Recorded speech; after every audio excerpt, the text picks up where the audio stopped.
O investidor inteligente é um realista que vende para os otimistas e compra dos pessimistas. Esta frase é de Benjamin Graham, uma pessoa que influenciou muito Warren Buffett quando ele começou a investir. O investidor inteligente é um realista que vende para os otimistas e compra dos pessimistas. O que ele nos explica de forma tão didática? De que nós precisamos sempre estar atuando contra o fluxo. Ou seja, se as pessoas estão comprando de forma eufórica, é preciso começar a se tornar prudente. Se as pessoas estão em pânico vendendo as suas ações, é hora de se encher de coragem e ir às compras. Isso Warren Buffett captou de forma muito forte no seu desenvolvimento da sua estratégia de investimentos. E é isso que nós precisamos aprender a fazer. Se nós tivermos esse entendimento, essa compreensão de que precisamos estar sempre distante das manadas, teremos sucesso. Precisamos estar distante das manadas. Se as manadas vão para um lado, você vai para o outro. É sempre assim. Essa é a lógica do mercado financeiro. Bem-vindo ao canal Viver de Renda, se inscreva no canal, deixe seu like e compartilhe com os amigos. Nos acompanhe no Instagram Viver de Renda Canal e no Café com Ações, o nosso outro canal no YouTube. Muito bem, estamos nesse vídeo, vamos abordar alguns temas, alguns conteúdos, mas iniciamos exatamente nesta fase com o nosso chacoalhar do cérebro, né? Saiu uma matéria na BBC News que me chamou a atenção. A desigualdade do Brasil era o tema da matéria, né? A desigualdade do Brasil. E aí eles destacaram 4 pontos sobre esse tema. Os 10% mais ricos ganham quase 59% da renda nacional total. Os 10% mais ricos ganham quase 59% da renda nacional. Os 10% mais ricos ganham 29 vezes mais do que os 50% mais pobres. Os 10% mais ricos ganham 29 vezes mais que os 50% mais pobres. A metade mais pobre concentra menos de 1% da riqueza do país. E 1% mais rico possui quase a metade da fortuna patrimonial do país. Então, é importante a gente olhar esses números, mas, de alguma maneira, o que vai diferenciar muito é as conclusões que vamos tirar destes números. Porque o mais importante disso tudo não é concluir que o Brasil é um país desigual, porque isso nós já sabemos.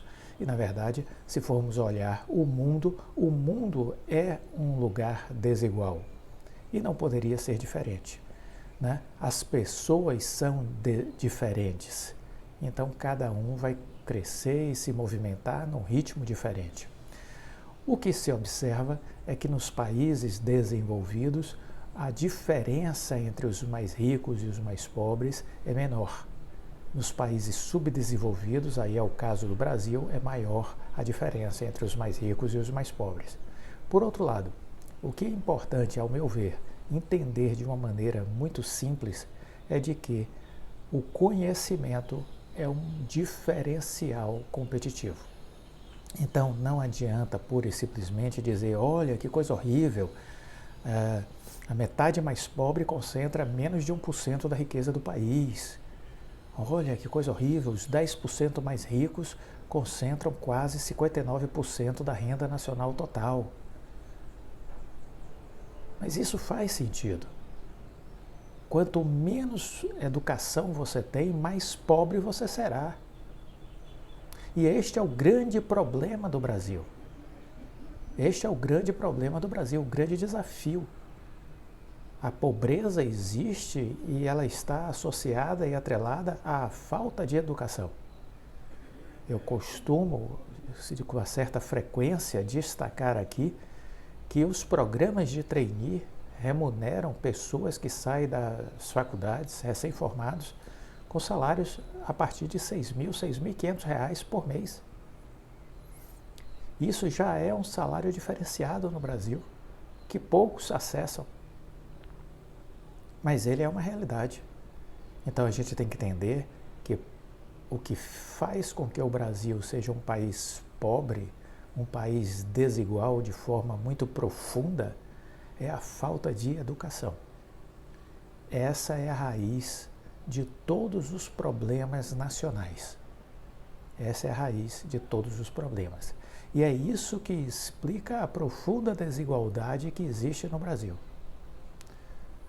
Se isso for entendido, há de se trabalhar no sentido de desenvolver uma educação de qualidade.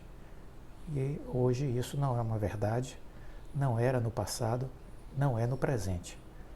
A educação pública no Brasil é muito ruim. E é uma questão estrutural. Não é uma questão de dinheiro, é uma questão estrutural. O sistema existe para dar errado.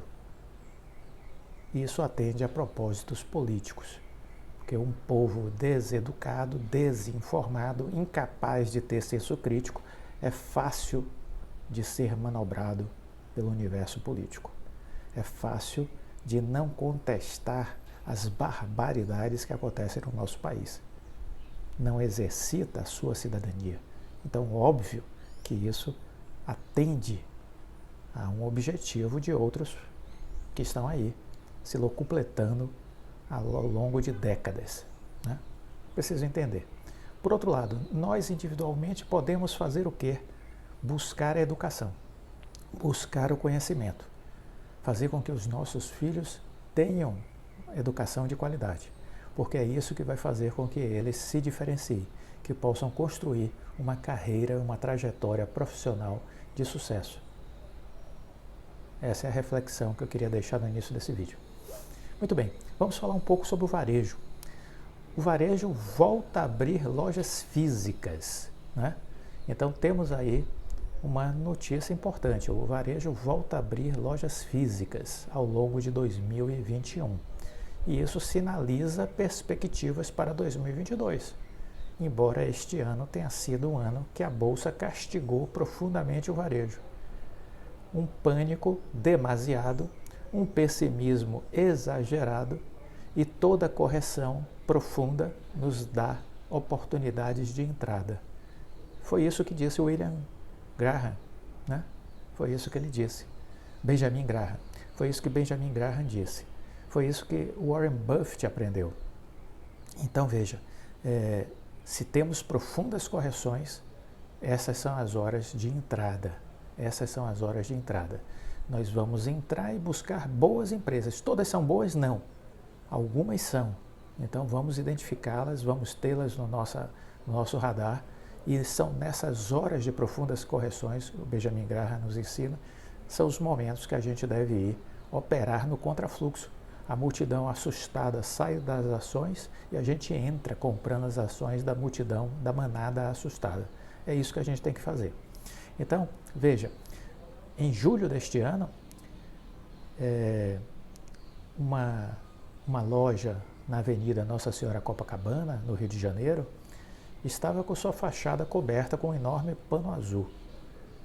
E isso foi caindo pouco a pouco ao longo daquele dia, não só naquela loja, na Nossa Senhora de Copacabana, mas também em outros 22 pontos da cidade. Os panos encobriam 23 lojas do Magazine Luiza, que estavam sendo inauguradas naquele dia. Era a entrada da loja física da rede varejista e o impacto econômico dessa chegada vai ser enorme para a empresa. O Rio de Janeiro é muito importante, disse Frederico Trajano. O Rio de Janeiro é muito importante. Então, o plano de abertura de lojas do Magazine Luiza são 50 lojas no estado até o fim deste ano. 50 lojas no estado. A expansão de pontos físicos pelo país não vai parar, não vai parar. A empresa pretende ampliar o número de lojas, que é de 1.413, era 1.300 no ano passado, este ano 1.413, pretende expandir para chegar até 2023 com 1.680 lojas. A estratégia se mantém apesar do momento difícil vivido pelo setor. Via Lojas Americanas, Magazine Luiza foram duramente castigadas este ano. No terceiro trimestre, o Magalu obteve um resultado operacional negativo, algo raro em sua trajetória recente, com queda de vendas em lojas físicas, cerca de 8%, com um estoque elevado que não foi escoado por conta de uma redução das vendas nas lojas físicas.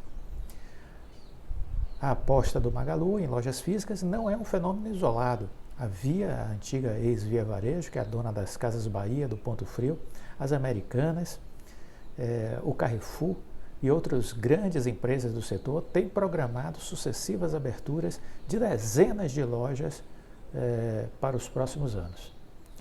Esse anseio por mais espaço físico não acontece apenas no Brasil. Na China, gigantes que eram apenas online também estão trabalhando nesse sentido. É o caso da Alibaba, da Tencent e da JD. Nos Estados Unidos, a gente também vê a Amazon buscando o mundo físico. Abriu 24 livrarias desde 2015 e comprou a rede de supermercado Whole Foods em 2017. E dá sinais que novos passos serão dados nesse mundo offline em breve. Segundo o The Wall Street Journal, a Amazon planeja a abertura de lojas de departamentos em diferentes regiões dos Estados Unidos. Uma empresa que nasceu no mundo digital, entrando no mundo físico. Aqui no Brasil, outras empresas estão indo nesse caminho. A Amaro surgiu na internet e hoje está abrindo lojas físicas em diversas grandes cidades brasileiras, nos shoppings. A Ginger, da Marina Rui Barbosa, abriu sua primeira loja física no JK Iguatemi, em São Paulo. Então, essa é uma realidade, né? Uma realidade que estamos vendo. Então, há uma tendência de acelerar a abertura de lojas físicas em toda esse meio. E é preciso a gente estar de olho nas tendências, porque se pensou lá atrás de que haveria uma digitalização, um crescimento do digital, e isso sim é verdade, isso sim está acontecendo, mas se alguns levantaram a ideia de que no setor de varejo o físico estaria desaparecendo. Não é o que está acontecendo. Então, existe uma conjugação, uma sinergia de lojas físicas e lojas digitais, do e-commerce. E quem melhor entendeu isso lá atrás foi o Fred Trajano do Magalu, que montou a sua estratégia de crescimento em 2015 a partir dessa ideia. Então estava ele à frente do seu tempo, enxergando o futuro em 2015 de coisas que estamos vendo acontecendo agora, de 2020 para cá. Então ele antecipou essa realidade. Isso nos diz muito sobre o Fred Trajano, nos mostra a sua capacidade de antever o futuro, de descobrir tendências e de estruturar a empresa para poder chegar lá primeiro. Isso é vital, chegar lá primeiro. Muito bem, o avanço do online vai continuar. Isso é ótimo. O avanço do online vai continuar. A pandemia alavancou as vendas do varejo online, do e-commerce. Isso é sensacional, entendeu? Mais e mais pessoas vão fazer compras pela internet. Isso é muito importante. Mas ainda há um longo caminho para ser percorrido, né?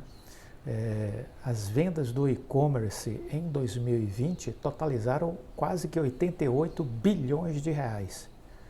Os números de brasileiros que compraram online em 2020 chegaram a quase 80 milhões de pessoas.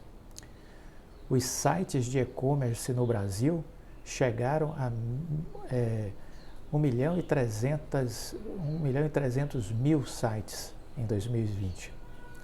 Então, a consultoria Euromonitor, ela destacou que as vendas globais do varejo devem totalizar 2,8 trilhões de dólares em 2021, um crescimento de 40% em relação a 2019. 2,8 trilhões de dólares, isso no mundo, crescimento de 40% em relação a 2019. O e-commerce, ele tinha um crescimento anual médio de 250 bilhões de dólares antes da pandemia. Em 2020 e 2021, esse valor dobrou. Aqui no Brasil, crescemos 41% em 2020. Fechamos o ano com quase 88 bilhões de reais em faturamento. Para este ano, a expectativa é alcançar uma receita de 108 bilhões de reais. Crescimento em cima do crescimento. Crescimento em cima do crescimento. Apesar de todo esse crescimento do online, a pandemia fez com que algumas lojas fechassem e isso mostrou a relevância desses pontos físicos para muitos varejos e derrubou uma tese do futuro do varejo, de que a modernização e as compras digitais deveriam acontecer apenas no ambiente online, né? A abertura das lojas físicas tem uma importância estratégica, até para o e-commerce. Em regiões onde existem lojas físicas, o market share no e-commerce é o triplo de onde não temos, afirmou o Frederico Trajano recentemente numa entrevista. Então, a existência de uma loja, onde existe uma loja física do Magalu, o market share no e-commerce chega a ser o triplo de onde não tem a loja física. Então ela acaba sendo uma irradiadora de negócios. Isso é importante entender, né? Que ela acaba tendo uma influência em fazer o e-commerce crescer no seu entorno, né? A loja do Magalu, isso é super importante entender para perceber qual é a vantagem competitiva do Magalu em relação, por exemplo, à Amazon, ao Mercado Livre, Shopee, coisas do gênero, né? A loja física do Magalu, ela funciona como um centro de relacionamento com o consumidor, ela funciona como um hub logístico, um acelerador de vendas online, disse recentemente o Fred Trajano explicando a sua estratégia. Estratégia esta que está sendo copiada também pela Via. A Via segue os passos do Magalu. A Via segue os passos do Magalu. Mais do que estar presente no ambiente físico ou no digital, as grandes redes varejistas correm para oferecer a melhor experiência e vender produtos em multicanais. Também uma estratégia de 2015 desenvolvida pelo Magazine Luiza. E de maneira cada vez mais integrada, usando site, redes sociais, mobile e as lojas. É o conceito de omnicanalidade. É o conceito de omnicanalidade, que, convenhamos, não é uma estratégia recente. O termo surgiu pela primeira vez em 2011 nos Estados Unidos, mas, de fato, a pandemia reforçou essa ideia. No Brasil, um dos movimentos mais recentes e grandiosos nessa direção foi a fusão das operações físicas e digitais das lojas americanas este ano. Mas veja que o que as americanas está fazendo este ano, a Magazine Luiza fez em 2015. Então é isso que a gente precisa entender, né? O futuro, portanto, dá para imaginar sendo feito dessa sinergia, dessa integração do mundo físico com o mundo digital. O verdadeiro varejo omnichannel é o que coloca a tecnologia no centro da estratégia. Foi o que o Fred Trajano fez. Coloca a tecnologia no centro da estratégia e desenvolve novas funcionalidades, pensando em utilizá-las em todos os seus canais. E essa transformação de conceito, de estratégia, está apenas começando. É isso que a gente precisa entender. Essa transformação está apenas começando no varejo brasileiro.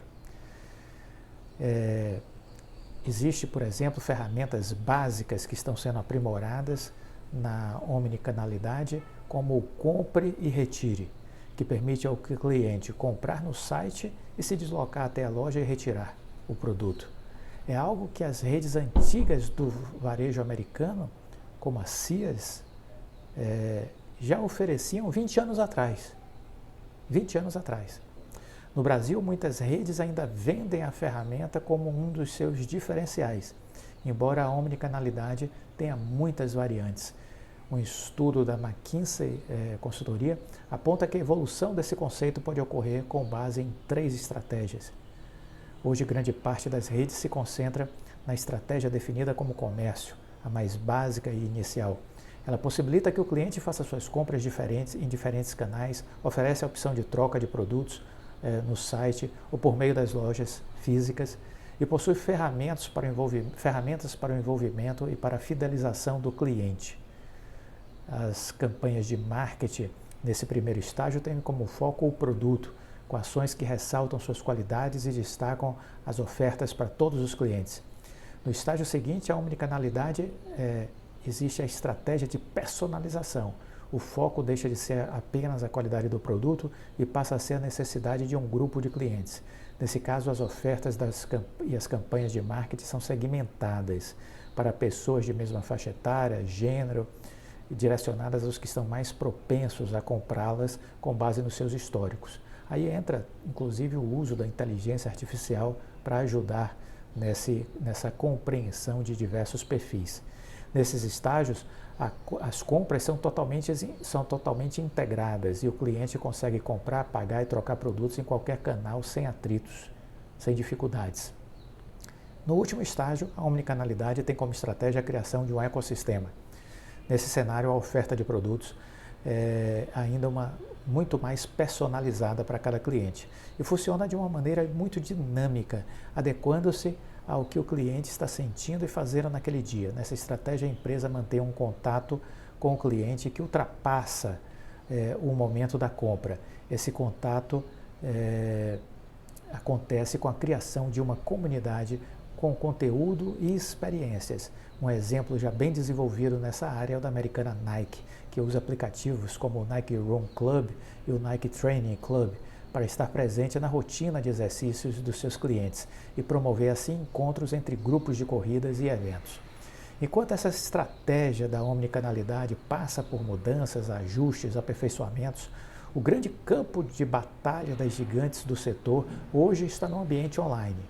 Numa das principais estratégias para aumentar a oferta de produtos e serviços, as grandes empresas tentam ampliar a base e conquistar os melhores vendedores terceirizados, que passam a ampliar e estar dentro das suas estruturas de marketplaces. São chamados sellers.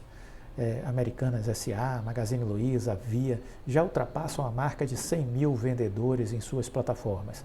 Para fidelizar os melhores, elas investem em desconto nas taxas cobradas, em pacotes de serviços que envolvem desde a oferta de crédito, outros serviços financeiros para o lojista, ajuda com gestão de estoque, de entrega de produtos, capacitação, produção de conteúdo, treinamento.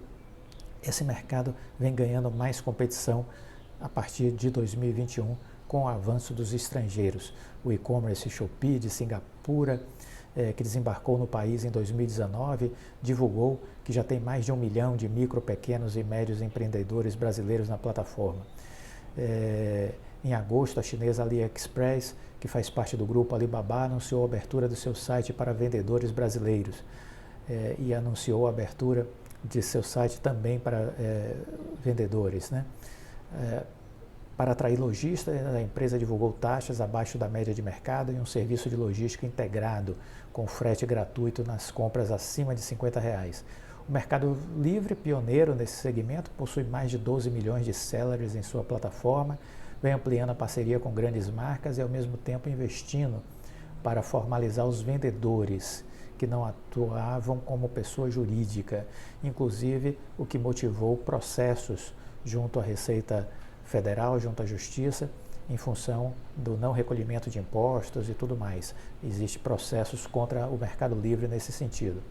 A disputa via marketplace vai continuar, vai aumentar. O e-commerce ainda está em construção no Brasil, nenhuma plataforma está completamente definida, diz Daniela Aiger, analista de varejo da XP Investimentos. Mercado Livre, Americana, Via, Magalu estão bem estruturados, mas Alibaba, Shopee, Amazon começam a ser ameaças. É impossível dizer quem vai ganhar essa competição e, na verdade, não há um único ganhador. É uma estupidez pensar nisso. Vai existir, sim, um mercado competitivo. E que ótimo, porque a competição é algo saudável, é algo que faz bem ao consumidor e ao desenvolvimento das empresas, que justamente por ter uma competição buscam inovar, buscam alcançar vantagens competitivas que lhes diferenciem e possam afastar um pouco dessa competitividade mais sangrenta. É a tal da estratégia do Oceano Azul que já falamos aqui, né? Você não sabe o que é, maratone os vídeos. Maratonar os vídeos do canal Viver de Renda é importante para você ver os elos da corrente. A gente fala sobre assuntos aqui que já falou no passado. Então, a estratégia do Oceano Azul é algo já bastante comentado aqui no canal. Assista os vídeos caso não saiba do que estamos falando. Então, essa competição ela é saudável, ela é positiva. Segundo uma pesquisa do PayPal, 55% dos varejistas com presença online não têm um e-commerce próprio, com presença online, e não têm uma vida digital. Então, isso faz com que essas pessoas tenham uma grande dificuldade de se manter viva no futuro. Então, os marketplaces acabam funcionando como uma oportunidade para trazê-los para esse mundo digital, né? Então é isso, quer dizer, a gente tem aí um mundo em transformação, um mundo com uma diversidade de possibilidades muito interessantes, e esse ambiente é um ambiente hoje muito competitivo, mas que existem empresas que saíram na frente, e o sair na frente, como diz Bill Gates, é muito importante. É importante entender para onde o mundo vai e tentar correr e chegar lá primeiro. Isso faz toda a diferença. Nesse aspecto, existe uma empresa aqui que foi pioneira nesse olhar o futuro, enxergar as tendências, que foi o Magazine Luiza. Está à frente de todas as demais. E está à frente das estrangeiras que aqui estão chegando. O pessoal fica, a Amazon está vindo para o Brasil, a Alibaba, a Shopee, olha que maravilha, que ótimo que estão chegando. Mas eles têm lojas físicas no Brasil hoje? Eles têm 1.400 pontos de venda? Não tem. Quem tem isso? O Magazine Luiza. Que não são apenas pontos de venda, são pontos de contato com o consumidor, são pontos de contato com os fornecedores, são pontos de distribuição. São 1.400 pequenos pontos de distribuição. Isso dá tudo uma dinâmica diferente. Então, há uma certa ingenuidade de muitos que ficam dizendo que Amazon, Mercado Livre, Shopee representa uma ameaça mortal para o Magazine Luiza. Vai demorar muito. E mais, quanto mais eles vão entrando no país, mais o Magazine Luiza provavelmente estará expandindo o seu crescimento e, ao mesmo tempo, também diversificando, encontrando novas fontes de geração de receita, como foi o caso da Kabum, empresa que eles adquiriram no ano passado por 1 bilhão e pouco de reais, uma empresa de games, e vem desenvolvendo agora esse segmento de games. Então, muitas possibilidades. As empresas não ficam paradas, como muitos às vezes ficam pensando. A dinâmica do mundo empresarial privado é muito diferente da máquina pública. Muitas vezes as pessoas ficam olhando as letargias, as demoras do CAD, por exemplo, da Anatel com relação ao processo da Oi. Isso é típico do serviço público brasileiro, que é péssimo, né? Que é um negócio jurássico. No mundo privado as coisas são diferentes e as coisas caminham de forma muito rápida. E é por isso que a gente precisa entender quem são as empresas que estão na dianteira e estudar o que é que elas estão fazendo, antes de tomar uma decisão. Porque muitas vezes a gente vê empresas que estão listadas na bolsa. Eu compro quem? Compro Lojas Americanas? Compro Via? Compro Magazine Luiza? Eu tenho que estudar todas elas e chegar à conclusão de qual é aquela empresa que possui mais vantagens competitivas, que possui mais chances de crescer, que já entregou resultados de forma consistente no passado. Quem é a liderança? O nível de qualidade dessa liderança. Tudo isso a gente precisa observar antes de tomar uma decisão. Esse canal tem essa proposta, ajudar você a raciocinar, Aqui não tem dicas, aqui não tem bolachinha quebrada, aqui não tem essa coisa de ficar dizendo compre isso, compre aquilo. Não, aqui a gente procura mostrar o que a gente entende do mundo empresarial, o que a gente entende do mercado de ações e procura estimular o seu aprendizado, para que você chegue às suas conclusões. Conteúdo aqui para dar suporte ao seu aprendizado há demais. 1000 vídeos disponibilizados para vocês. 1000 vídeos à sua disposição, para que você dedique seu tempo para aprender. Gostou do vídeo? Deixa o like, compartilhe com os amigos. Fique com Deus e até a próxima. Tchau.